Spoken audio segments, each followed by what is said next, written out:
Early puberty అంటే ఇదివరకు 13-14 సంవత్సరాలకి పుష్పవతి అయింది పిల్ల అని చెప్పుకునే పరిస్థితి నుంచి ఇప్పుడు మనం 6, 7, 8 ఏళ్లకు కూడా ఇటువంటి ఎర్లీ ప్యూబర్టీ కేసెస్ చూస్తున్నాం. చాలా షాకింగ్గా ఉంది. Seen even in months baby. Months బేబీలో ప్యూబర్టీ సిమ్టమ్స్ అసలు అటువైపు బ్రెస్ట్ డెవలప్మెంట్ స్టార్ట్ అయిపోతుంది ఫస్ట్. మనం ఏం చేస్తున్నాము, అది పాత నుంచి ఉంది కదా, ధర్మో రక్షతి రక్షిత అని, అట్లా మనం ఏమి చేస్తామో అదే మనకి వెనక్కి కొడుతుంది. సో స్లో ఒక ప్యూబర్టీ ఏజ్ని కూడా తగ్గించుకుంటూ వచ్చేసాం మనం.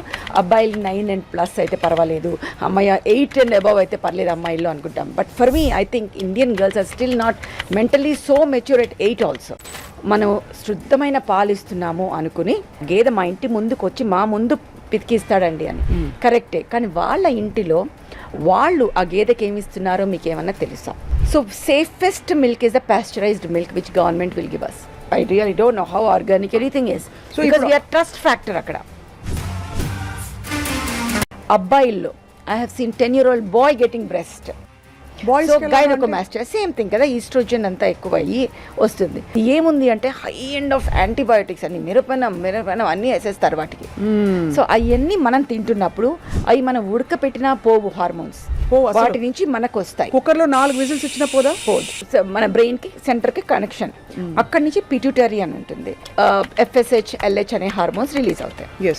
అబ్బాయిల్లో టెస్టిస్ వీటి మీద యాక్ట్ చేసి స్టిమ్యులేట్, అక్కడి నుంచి హార్మోన్స్ రిలీజ్ అవుతాయి, ఈస్ట్రోజన్, ప్రొజెస్ట్రాన్ ఆర్ టెస్టోస్ట్రాన్. ఇప్పుడు మనకి 6 yearsకి ఎడినార్కి, 7 yearsకి థిలార్కి, 8 yearsకి ప్యూబార్కి, అంటే 9 yearsకి వచ్చేస్తున్నాయి. అంటే అప్పుడు కూడా ఎంత 4వ తరగతి 5వ తరగతి వెనక్కి పడిపోతారు. అవును. అండ్ ఫిజికల్గా పెరగటం, మెంటల్గా తక్కువ ఉండటం వల్ల చైల్డ్ అబ్యూస్కి చాలా ఆస్కారం ఉంటుంది. ఎక్స్పెక్టెడ్ ఒక చాలా దారుణమైన సైడ్ ఎఫెక్ట్. తెలుసుండదు, ఎదుగుండరు, అండ్ వాళ్ళని భయపెట్టచ్చు పిల్లల్ని. ఏమని చెప్పావంటే మీ అమ్మ నాన్నని చంపేస్తా, మీ అమ్మ నాన్న ఉద్యోగం పోగొడతా, ఎనీథింగ్. ఫర్ ఎగ్జాంపుల్ మీరు మంత్స్ బేబీ అన్నారు. మంత్స్ బేబీలో ప్యూబర్టీ సిమ్టమ్స్ అసలు అటువైపు బ్రెస్ట్ డెవలప్మెంట్ స్టార్ట్ అయిపోతుంది ఫస్ట్. దాని తర్వాత బట్ పుట్టిన వెంటనే కొంతమంది శిశువుల్లో బ్లీడింగ్ చూస్తాం మనము. అది ఏంటంటే మదర్స్ హార్మోన్స్ ఏవైతే ప్రెగ్నెన్సీలో ఉంటాయో అవి విత్డ్రావల్ కావటం, దాన్ని మనం ఎక్కువ ఇంపార్టెన్స్ ఇవ్వాలి, దాన్ని పీరియడ్స్ అని అనం. పుట్టిన బేబీలో కొంచెం బ్లీడింగ్ అయితే తల్లిదండ్రులు వరి అవ్వద్దమ్మా, ఇది మీ హార్మోన్స్ బేబీకి వెళ్ళి వచ్చింది, సో డోంట్ వరీ అంటాం. ఈస్ట్రోజన్ లెవెల్స్ ఎక్కువ ఉండి సడన్ గా తగ్గిపోవడం వల్ల వస్తాయి. అది కాకుండా తర్వాత యాజ్ ద బేబీ గ్రోస్ మనం చేసే తప్పు ఏంటి అంటే, మనం శుద్ధమైన పాలు ఇస్తున్నాము అనుకుని మనకి ఎన్నిసార్లు, ఫస్ట్ రీజన్ ఐ ఆస్క్డ్, ఎన్నిసార్లు అడుగుతాను నేను, ఏంటమ్మా మీరు చేసే పనులన్నీ నాకు చెప్పండి అంటే, చాలా శుద్ధమైన పాలు ఇస్తున్నామండి, ఆ గేదె మా ఇంటి ముందుకు వచ్చి మా ముందు పితికిస్తాడండి అని. కరెక్టే, కానీ వాళ్ళ ఇంటిలో వాళ్ళు ఆ గేదెకి ఏమి ఇస్తున్నారో మీకు ఏమన్నా తెలుసా? తెలీదు. సో ఏ బిజినెస్ మ్యాన్కైనా amount of milk should be more, అది న్యాచురల్, వాళ్ళకి డబ్బులు ఎక్కువ కావాలంటే.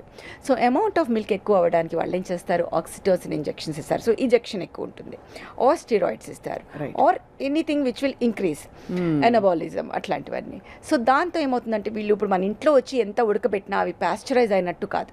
అదే. So safest milk is the pasteurised milk which government will give us. అది మనం అపోహల్లోకి పోయి మేము organic, I really don't know how organic anything is, because we are trust factor అక్కడ. ఇది చాలా షాకింగ్ ఫ్యాక్ట్, ఎందుకంటే ఆర్గానిక్ అనుకుని మనం తెచ్చుకుంటున్న దానిలో ఎంత ఆర్గానిక్ వి డోంట్ నో. అది నేను అనేది, మనం ఎవరిని ఒక అనటం కాదు, but how we are trusting them. But is it that? So ఏ మిల్క్ తీసుకున్నా ఈజ్ ఇట్ పాస్చరైజ్డ్ అని చూడాలి. అది పాస్చరైజ్ చేసినప్పుడు ఎనీథింగ్ పొల్యూషన్స్ అవన్నీ మనకి అవి తగ్గుతాయి అన్నమాట, అవన్నీ విరిగిపోతాయి. సో ఆ పాలు ఇస్తున్నందువల్ల దెన్ ఇది అబ్బాయిల్లో I have seen 10-year-old boy getting breast. So gynaecomastia same thing కదా, ఈస్ట్రోజన్ అంతా ఎక్కువ అయ్యి వస్తుంది. So again that boy was going through lot of embarrassment, mental harassment by the peers and everything, and he was going into shell. The parents got him to me. So వాళ్ళని నా దగ్గరికి తీసుకొచ్చారనమాట. తీసుకొస్తే నేను అడిగాను ఏంటి అమ్మా అంటే, సేమ్ స్టోరీ ఎవ్రీవేర్, పాలు ఎక్కడి నుంచి, పాలు ఇక్కడి నుంచి. సో ఇట్లా ఉట్టి పాలనే అనట్లేదు, there is another thing which can happen, the type of chicken we eat. అంటే ఏ చికెన్ తింటున్నాం మనం. ఇందాక నేను అన్నట్టుగానే ఒక చికెన్ బరువుని బట్టి వాళ్ళకి వచ్చే డబ్బులు ఉంటాయి. సో బరువు పెంచాలంటే ఏం చేయాలి, వాటికి లాట్ ఆఫ్ ఈస్ట్రోజన్స్ హార్మోన్స్ ఇస్తే వాటి బరువు పెరిగి, మామూలుగా నాటుకోడి 1 kg ఉంటే అదే మనకి ఇప్పుడు మామూలుగా దొరికే 3 kgs 4 kgs, సో డబ్బులు ఎక్కువ ఉంటుంది. ఎవరన్నా కూడా వాళ్ళకి ఇది అవుతుంది. అలాగే what I have scene as a child, మన ఊర్ల సైడ్ వీళ్ళు ఈ రొయ్యలు పంపకం చేసేటప్పుడు ఫీడ్ మేత అని వేస్తారు. అది ఏముంది అంటే high end kind of antibiotics అన్ని మిరపనం అన్నీ వేసేస్తారు వాటికి. సో అవన్నీ మనం తింటున్నప్పుడు అవి మనం ఉడకపెట్టినా పోవు హార్మోన్స్, వాటి నుంచి మనకు వస్తాయి. కుక్కర్లో 4 విజిల్స్ వచ్చినా పోదు.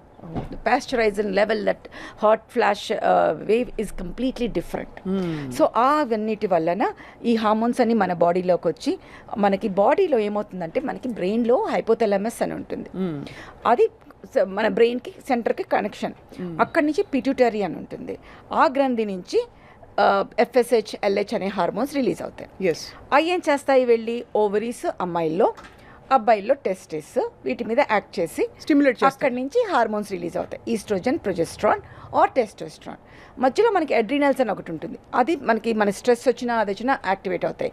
అన్ని ఎండోక్రైన్ లింక్ ఉంటాయి. అవును, ఇప్పుడు మనకి ఫ్యామిలీలో mother, father, child everybody is linked. మన బాడీలో ఇవన్నీ లింక్డ్ ఉంటాయి. సో ఒకటి ఎఫెక్ట్ అయితే మిగతావన్నీ కూడా ఎఫెక్ట్ అవుతాయి. చిన్నప్పుడే డయాబెటీస్ రావటము, థైరాయిడ్ రావటము, ఈ ప్రికాషన్స్ ఇవన్నీ linked. They're all endocrine organs. So ఇలా అవ్వడం వల్ల ఏమవుతుందంటే ఎక్కడ మనకు తేడా వచ్చినా పీరియడ్ స్టార్ట్ అయిపోతాయి అన్నమాట. అది సో పిట్యూటరీ గ్లాండ్ నుంచి స్టిమ్యులస్ అలా వెళ్ళి ఆయా అవయవాలకి అక్కడి నుంచి హార్మోన్స్ రిలీజ్ అయ్యి ఎర్లీ మెనార్కీ వచ్చేస్తుంది అంటున్నారు. దానికి మీరు చెప్పిన షాకింగ్ కారణాలు పాలు, అన్ని రకాల పోల్ట్రీ, మొత్తం చెప్పలా, అన్ని చెప్పలేదు. అదే ఆఫ్ కోర్స్ జంక్ ఫుడ్ అని అంటున్నారు. ఫుడ్ తినే ఆహారం, what we eat is what we become. అంటే మనం ఏం తింటామో అదే మన బాడీ మనకి బయటకి ఇస్తుంది. బట్ 90% ఇదొద్దు అనుకుంటూ పోతే ఏం మిగలట్లేదని ఒక బాధ. వద్దు అనట్లేదు. పాలు which is pasteurised and chicken నాటుకోడి తినండి, వద్దనట్లేదు కదా, చాలా మందికి.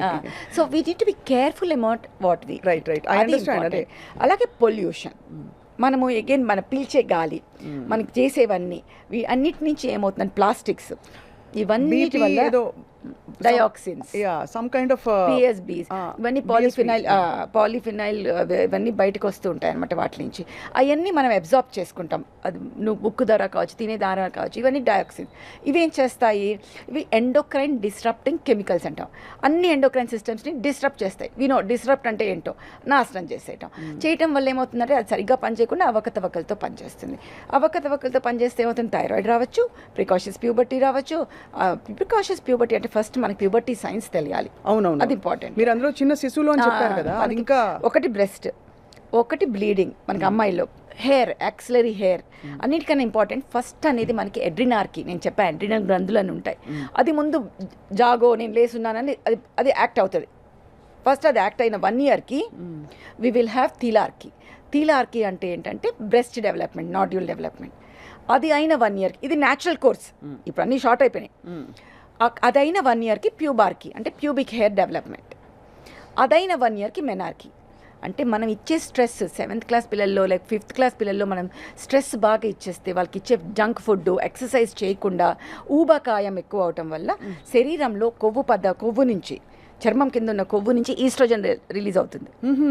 సో ఇవన్నీ అర్థం చేసుకోవాలి. ముద్దుగా ఉంది కాదు ఇంపార్టెంట్, ఆ ముద్దుగా ఉండటం అనేది ఎంత డెలిటేరియస్ మనకు తెలుసుకోవాలి. Number of fat cells which are form పర్మనెంట్గా ఉంటాయి. ఆ ఫ్యాట్ సెల్ నుంచి oestrogen release is something which is not.